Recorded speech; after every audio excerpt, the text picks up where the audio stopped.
Shabbat Shalom and Chag Sameach.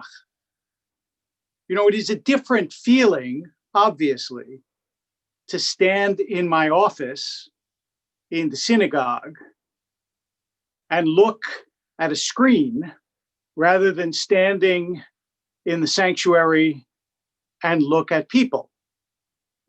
And one of the things that strikes me is that all of these books that surround me as I stand in my office, all of them came from a sense of something missing. The author either felt something missing in his or her life that needed to be filled by words, or something missing in the world that needed to be contributed by words. But in some sense, all creativity, all creation is motivated by a sense of the void, a sense of the lacking, a sense of loss. And I moved to this thought by the fact that on this day, two books that we celebrate are clearly the products of that void, that lacking, and that loss. First of all, of course, on Shabbat, we celebrate the giving of the Torah. And the Torah was a product of the deficiencies of human beings, of the losses that Israel had endured in Egypt, and the emptiness of the desert, and the necessity of filling that with meaning and with guidance. But also today, we read the book of Ruth.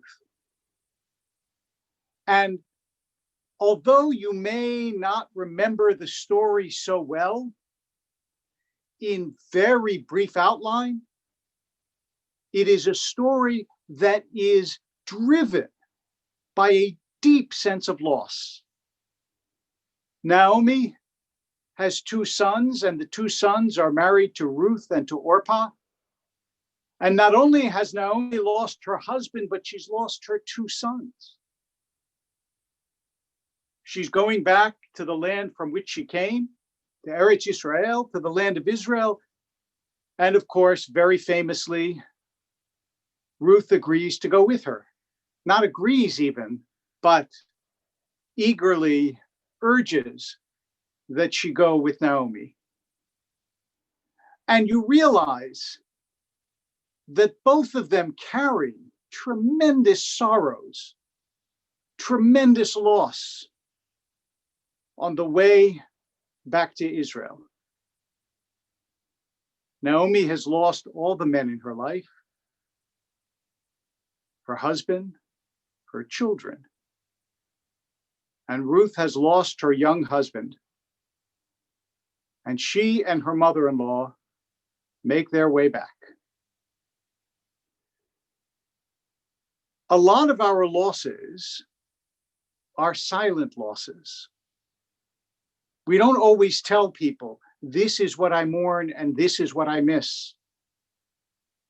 And in the quiet of night, or perhaps in the silence of an afternoon, we stare out the window and we think of the losses of our lives. And we realize that in some ways they are so intimate, they are so unique and so special to each of us that they're hard to share.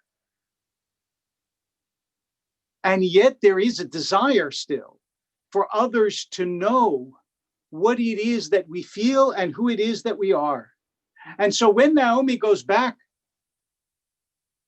she tells people, don't call me Naomi, call me Mara, which means bitterness.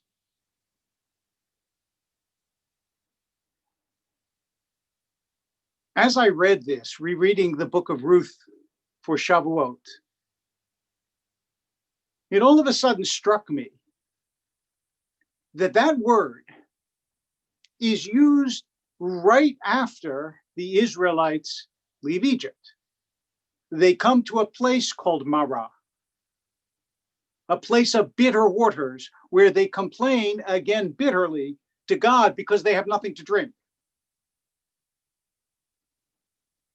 And I want to offer an interpretation of the Baal Shem Tov, because what it says in the book of Shemot, in the book of Exodus, is they came to Marah, but they couldn't drink the water of Marah because it was bitter. But the Hebrew gives us an opportunity for an interpretation that the English grammar sort of forestalls. The original says, "V'lo yochlu lishtot mayim." They couldn't drink water mimara, from Marah, ki marim heim, for they were bitter. They could mean the water, but as the Baal Shem Tov points out, it could mean the people. Why did the water taste bitter? Because the people were bitter. Because they were angry at what they had endured, and even at all of the tremendous upheaval on the way to the desert. And it was the bitterness of soul that made the bitterness of water. Because generally, even though life has bitterness and sweetness, the way we react to it has to do with the constitution of our own souls. And that's why the story of Ruth and the word Marah in Ruth carries a powerful and hidden lesson. Because in Shemot, Marah is spelled correctly, Mem Resh He. But when Naomi says, "Call me Marah," it's spelled Mem Resh Aleph. And in fact, there is a little note at the bottom of the text, if you look at the Hebrew text, that says, essentially, this should be a Hey, not an Aleph. But what does an Aleph represent? In the Jewish tradition, it represents silence. Aleph is the first and a silent letter.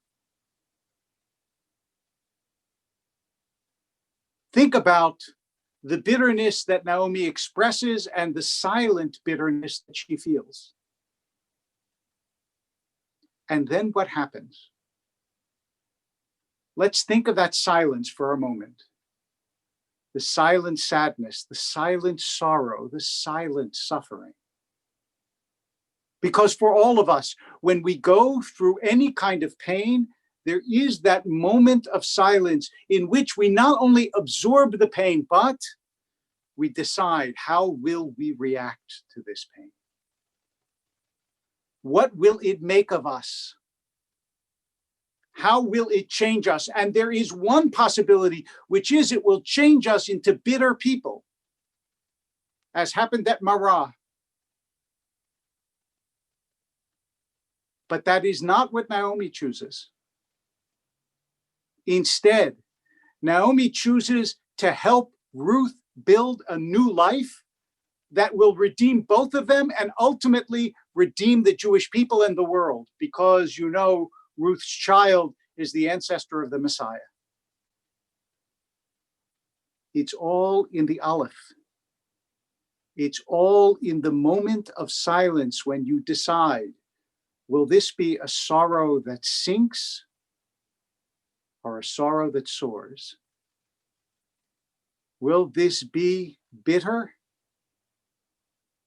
or will it lead me to renewed effort and renewed hope? As you know, speaking this morning, it is a bitter time in the United States, not only because of the pandemic, but because of the tremendous tragedy and the riots that follow, and the sense of victimization in the death of George Floyd, and the tremendous injustice that we see on our screens as a helpless man crying out is killed. And we have to decide in this moment, what will scenes of injustice and of pain make of us? Will it be destructive, or will we build something better? Will the water be embittered, or will we look for redemption? What is it that we will make of the mara, of the bitterness in our country and the sorrow in our lives?